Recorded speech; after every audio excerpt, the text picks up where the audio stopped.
Okay, we're live. Good morning. Welcome to another Nerd Stalker interview.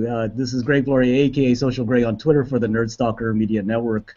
Today we speak with Sunil Koduri and Shalini Koduri, co-founders of Zsolutionz, a company designing fuzzy controller software called Zofie, which also stands for Zsolutionz Optimal Fitness Interactive Experience.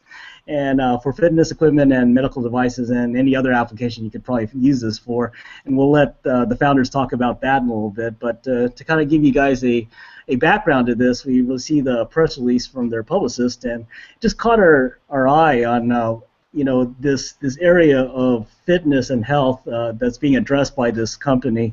And where we see it from the Nerd Stalker point of view is that this company is really bridging software to your interactive fitness model. So and it's something that's kind of needed this day. We see this gap in the market, and they're addressing that gap. So anyway, good morning, everyone. Thanks for joining us here on Nerd Stalker live from the Seattle area, Redmond area. Good morning. Good morning, Greg. Thanks for having us on. Oh no! We're grateful to have you guys on here to talk about your exciting products. So, can you tell the Nerd Stalker audience a little about yourselves and just to introduce yourselves? Sure. I'm Shalini Koduri, and grew up right here in the Great Pacific Northwest. And actually, I have a liberal arts background in international studies, so I'm a liberal arts girl in the high-tech world. I've had the good fortune to work in the public and private sectors and work for some really cool Northwest companies such as the Eddie Bauer Corporation, as well as Norbanco International. And my latest adventure brings me here to Zsolutionz, where I'm working as the Chief Creative Officer. And the exciting part about that is I get to work right alongside my dear father, Dr. Surya Bhatia, and also my husband, who's this handsome guy right here, Sunil. Yes, he is. Thank you, Shalini, and thank you, Greg. So it's great to be here. I've worked in the high-tech sector for over 25 years or so, and with different companies in California and also in Washington. And most recently, I worked at Microsoft for over 17 years and decided to branch off. And this is something that I wanted to do for a while, and I'm glad I'm getting the opportunity to work with family members. So I get to work with Shalini, my lovely wife, and also my father-in-law, who's an expert in the methodology that we're using called fuzzy logic. Yeah, I'd like to talk to you guys a little bit about that a little later, because I think that I've interviewed many startups that had family members, and I'd like to dig into that a little later. But let's talk more about your product and let me kind of tell the Nerd Stalker audience what this fuzzy logic is, because that's something actually that's a big part of our lives. It's just we just don't know it in our everyday products, right? That's right. And when you think about it, I guess let me give you a little bit of background about fuzzy logic. It was actually a methodology that was developed by Dr. Lotfi Zadeh at Cal Berkeley in the 1960s. And Dr. Zadeh is still living now, and unfortunately he had a stroke recently, and we wish him well and wish him a speedy recovery. And what fuzzy logic is actually doing is it's a methodology called computing with words. It takes natural language that you and I typically communicate, or anybody typically communicates, and uses mathematical algorithms to determine an outcome that a machine or device can actually produce as far as the actual outcome goes. So it's very similar to the way that the humans actually reason in whenever they come upon a particular situation. So in this particular case, we're talking about taking natural language or human reasoning and convert it into a language that the computer or device can actually implement. And one example, real life example I could take is, let's say we're having a roundtable discussion about my height for some reason. I'm about 5 feet tall, and let's say we have a child at the table, we have a basketball player at the table, and we have a computer at the table. And if we ask the computer that's been programmed in a traditional binary method, and let's say it has a parameter of anything above 5'10" and above is tall, anything below is not tall, then we ask the computer, hey, what is Shalini tall or Shalini not tall? the computer will definitely say, well, obviously not tall. But if you ask the child, in the child's view, in the child's context, I could actually be tall at 5 feet. And of course, like great basketball player, I'm a shrimpy. So, where does the truth lie? The truth lies somewhere in between tall and not tall. So if you were to give this, to take fuzzy logic in the computer and give the parameters, you would include the binary, the 1 and the 0, and then everything in between. And what empowers it is the word and. So according to the parameters of fuzzy logic, it's going to give me an answer of, I am tall to a certain degree, and I am not tall to a greater degree. So that's one example of determining a more real life example and a more realistic outcome, which is of course somewhere in between the 1 and the 0. And it's been used, as you were mentioning earlier, Greg, it's been used in many appliances that a lot of people are using today that they might not be aware as being powered by fuzzy logic, such as washing machines, rice cookers, and we were talking earlier about an air conditioner in the car, those type of things. And it's been used in transportation, medical devices, and many other areas in Japan and Korea, where they took it to another level. Right. I went to school in the 90s in Japan, and it was just a normal part of everyday life. Their vacuum cleaners had it, or you wouldn't have to push a button to make it go from vacuuming a rug to vacuuming a hardwood floor. It would just automatically do that as it sensed the change. It was in elevators and trains and rice cookers, as Sunil was saying. So in Japan, we were just kind of surrounded by it, and this is a normal, natural part of the products, everyday consumer products over there. Yeah, the rice cookers from Japan are really cool that way. And we're bringing this to the next generation of health and fitness, which we think is going to be very much ready for the fuzzy logic and also what we're actually trying to create. So, when we talk about, let's go into Zofie and talk about, your vision of Zofie, and then I think you guys have a surprise for us. You can actually bring us into a lab to see Zofie. So, I'm excited about seeing Zofie. So, yeah, talk to us a little bit about that. So Zofie, in short, it's a software platform that has a fitness expertise from well-renowned experts that we've been able to consult with. And these are experts that deal with Olympic athletes and professional athletes, and we're bringing that type of technology down to the masses. So typically, when people want to get into fitness, they want to either run or walk. That's the first form of fitness, or that's the most common form of fitness. And they typically have, 4 goals or so, which is 1 is to either lose weight, 2 is to either stay fit, 3 is to compete in a race, or 4 might be to recover from an injury. And what Zofie does is it takes the knowledge from all of these experts and helps users achieve their goals. And what it also does is that it takes data from the wearables that they're currently wearing, as well as devices such as smartphones or tablets that they might have on, or any type of equipment that has a capability to transmit data. So Zofie would take all of this information, so it acts like the brain, so to speak, and it analyzes all that information and advises the user on the best way to achieve their goal. And also, it would tell them whether, with their form, whether they're putting too much pressure on one foot versus another, whether they're leaning too far forward, too far back, sideways, and so forth. So it's making sure that they're doing it in the optimal way, or the best way to achieve their goals. And this is something that we think is needed, because right now, when you look at wearable devices and so forth, it shows you that you walk 10,000 steps. But what does that really mean to my overall health? And this takes it to the next level. And that's what we're calling it, that this is the software platform for the next generation of health and fitness. Yeah, I think, everyone's touting this wearables 2.0 now. And, where you're really helping enable this 2.0 world. I'm still trying to figure out what 2.0 exactly means, but it's this new interconnectivity with data and actually feedback that you guys are enabling this technology. So that's really Cool. So I'm ready. I think that our audience is ready. Why don't we take a tour into your lab?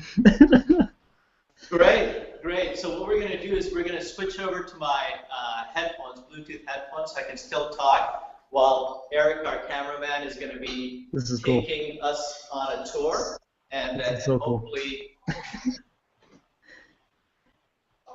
Great. Still hear me? Yeah, this is good. We're going through the door. This is nice. Okay.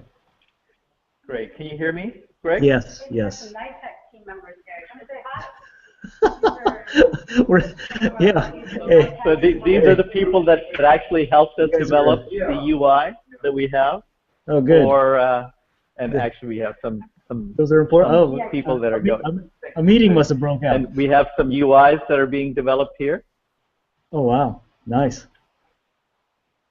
And also, this is the what we're doing is that we created a prototype to simulate walking and running. And we thought the best form of prototype that we could do is to look at the treadmill, but not just any treadmill, but this is the way that treadmill should look like in the future. So this is a prototype of the actual treadmill itself. And then cool. These were some of the early designs of what we were thinking about to develop the treadmill. And then we also have, here are the goals that I talked about earlier, where we talk about weight loss, staying fit, competing in a race, and also recovering from an injury. And then we also took into account the different type of wearables, as well as fitness equipment that are out there, and also not just fitness equipment, but running experience and walking experience outdoors as well. So it's on platform as well as off platform. Wow, this is cool. It's like I'm going through my kids' kindergarten class. Yeah, that's right. So now we are going through the NITEC labs, and as I mentioned, NITEC did a great job of helping us, and they're a design and engineering firm, and we were fortunate enough to find them, and they've done a really good job. Now there's a future-looking prototype of a treadmill that has Zofie on it. Nice. And we'll actually go to the side as well, just so you have a full concept. And what we did was we actually took existing equipment, in this case a treadmill. We also embedded it with sensors, such as pressure sensors and so forth. Oh, really? And a camera-based recognition system that can actually recognize as soon as you approach. So Shalini, my lovely model, is going to be showing us how she's going to be using this particular treadmill. So, all right. So this yep, looks good. We're ready to go, Shalini. Here we go. So as soon as she steps on, what Zofie's doing is basically recognizing who she is. So it automatically recognizes that it's Shalini that's on the treadmill, and basically then once we're there, then Shalini will press get started. And now it's scanning for vital information. She doesn't have to do anything. It automatically calculates what her weight is and what her height is, and calculates the BMI on the spot without having Shalini enter in any information. And then when she presses continue, there's Shalini's skeletal form. It's waiting. And cool. You'll notice that that's Shalini in motion, right? So basically it's showing how she's actually moving. And you'll notice that the treadmill is automatically increasing her speed. So her speed right now is at 1.4, went to 1.5, and pretty soon will go to 1.6. So it's actually reacting to her heart rate. And her heart rate right now is at 121 or so, and it's trying to reach the target heart rate. So since we don't have a heart rate monitor on her right now, so we're going to simulate that as far as increasing the heart rate. And once we increase the heart rate, you'll notice that the speed of the treadmill, now it's at 1.9, will actually stay at that particular speed to make sure that it's within that target heart rate range. But let's say, for instance, if the speed was higher, much higher than her target heart rate. Right now, her target heart rate is 135.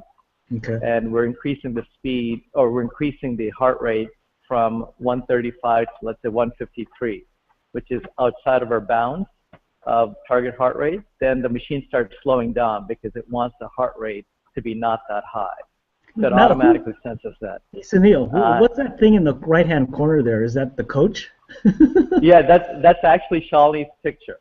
Oh, So, okay. That's what I figured so out. which has her profile and everything like that. So Zofie's in the background doing all of it. And later on, we'll have voice capability where it can actually interact with the user and so forth. Right now, we're using buttons to actually stimulate some of the capabilities that we're trying to showcase. Wow. And then the other thing that we're going to be able to show is that if she's leaning too far to the left, you'll notice that the skeletal form is changing its form and from blue to yellow to indicate, you know what, that's leaning too far to the left or even too far to the right, and also backwards and forwards. And then what we'll also show is that, let's say the foot pressure, you'll notice that the foot pressure comes on, and it shows the actual foot pressure on there. So if you're putting too much pressure on one foot versus the other, it will actually indicate that you're putting too much pressure on one foot versus the other, to minimize any type of injury or anything like that, and also to simulate the actual gait of people running and also or people walking.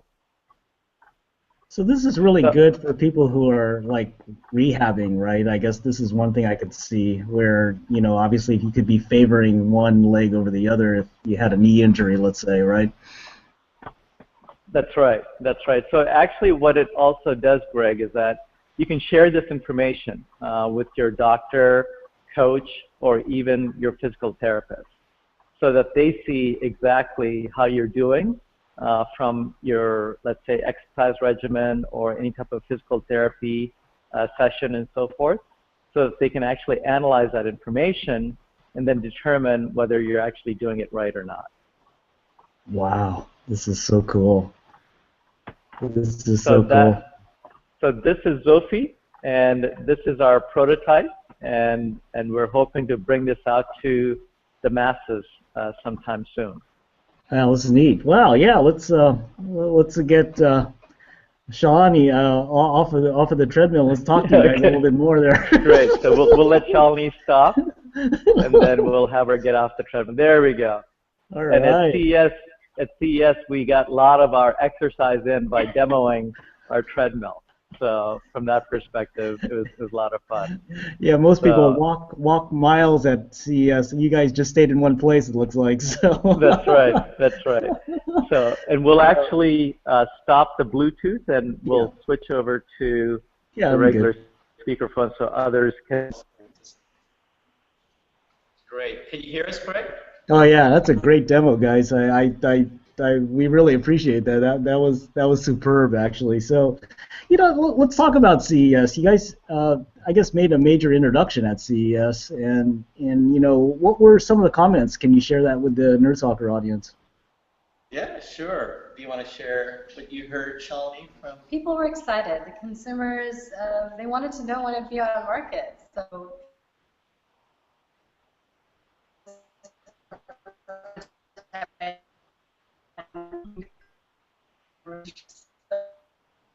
You know that, you know, that thing is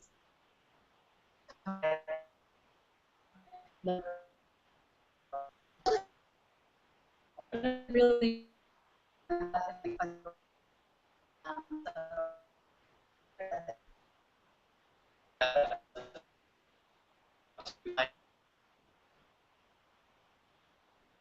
by the consumers primarily.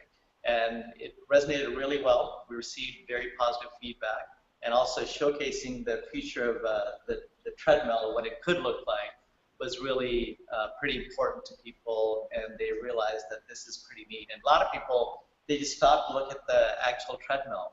So the design that NITEC did was, you know, really resonated really well over there.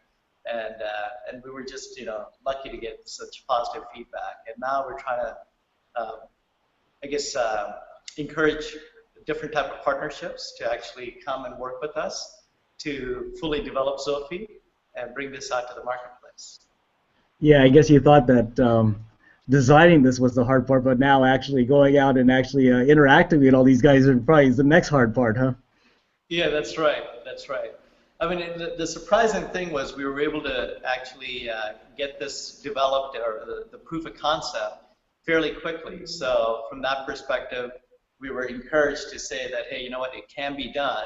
It can be done on a quick pace. And we're hoping that the partnerships will also come through on a quick pace. And I have to say, we couldn't have done it without the great team here at NITEC. They were really key in the evolution of the Zofie platform, and especially the design of this prototype. So just want to say a big thank you to them and a shout out to NITEC, which is where we are right now in beautiful Kirkland, Washington. Oh, wow. It's interesting. Finding partners in a startup, I think, is very difficult. I've been in several startups, and finding the right partners, I think, is interesting. But let's talk a little bit about that. You guys are family members working together.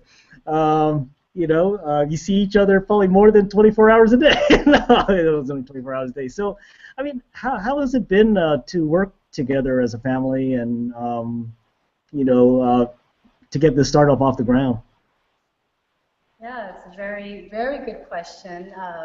It's been a blessing, and it's been very challenging at the same time. If you can imagine, husband and wife working together, it's a new dynamic. We've never done anything like this together. I mean, our biggest project, of course, has been our children, which seems a little easier now compared to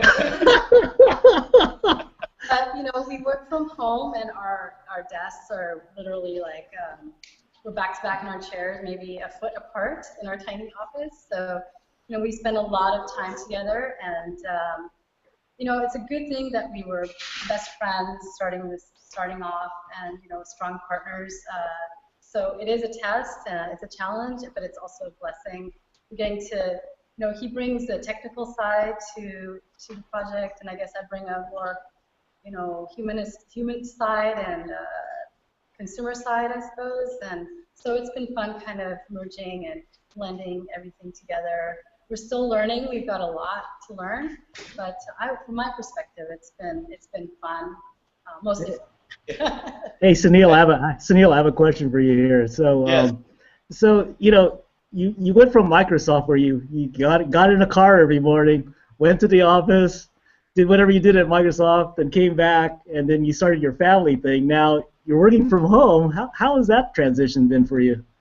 Well, I think one thing you pointed out, Greg, is that my commute time is very short, right? So it's literally like a minute or two to go from let's say our kitchen, our bedrooms, to our office and so forth. So from that perspective, that's been very easy and actually a blessing, especially when we have rainy days and so forth. And also the other thing is that I get to bounce ideas off of Shalini that I wasn't able to do so, let's say at Microsoft or any other big company, because you're trying to show that you can do a lot of things on your own. But here, we can exchange ideas and so forth, so we come up with really good solutions by combining both of our talents. So from that perspective, I think that's been very positive. No, I feel that from you guys. You guys have a really easy way about you, so it sounds like you guys are both good listeners with each other, so I think that helps quite a bit, I think. So that's a big thing. Well, I mean... Well, the funny thing, Greg, is that on my business card, I say I'm a chief listener, but Shalini says I'm a chief interrupter. So. Wow. Well, this has been great, guys. I really appreciate this live demo. We don't get a lot here on Nerdstalker Media, but I think this was really I'm really appreciative what you guys have done. So, how do people get a hold of you and get to know more about your product? Well, thank you, Greg. Thanks for taking the time to talk to us, and we appreciate it, and we look forward to hopefully working with Nerdstalker in the future as well. That's good. So give us your contact information. How would a guy say I want this Zofie thing in my treadmill?